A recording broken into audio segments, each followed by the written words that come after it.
সুপারহিরোরা কি সত্যি মরে, নাকি মার্বেল ভক্তরা এখনো মনে করেন মৃত্যু মানেই শেষ নয়? স্কারলেট জোহানসন কিন্তু সরাসরি উত্তর দিয়ে দিলেন। ইনস্টাইলে দেয়া এক সাক্ষাৎকারে লস্ট ইন ট্রান্সলেশন তারকা জানিয়ে দিলেন নাটাশা মারা গেছেন, সে আর ফিরবে না, মরে গেছে, একেবারে মরে গেছে। 2019 সালের অ্যাভেঞ্জার্স এন্ডগেমে ব্ল্যাক উইডো আত্মত্যাগ করেছিল।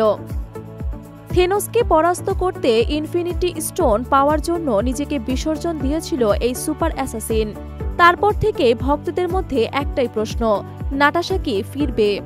কিন্তু জোহানসন বারবার জানিয়ে দিয়েছেন, ব্যাস এইটুকুই ছিল তার গল্প, এবার তাকে শান্তিতে থাকতে দিন। জোহানসনের মতে নাটাশা এমন একটি চরিত্র যিনি পুরো বিশ্বের ভার নিজের কাঁধে নিয়েছিলেন, তাই দর্শকদের আবেগ থাকলেও তার ফিরে আসার সম্ভাবনা নেই বললেই চলে।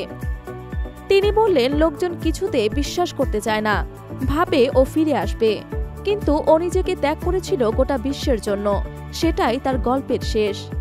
তাহলে কি নাটাশা আর ফিরবে না? স্টারলেটের ভাষায়, না, এবার তাকে বিদায় জানানোর সময় হয়েছে।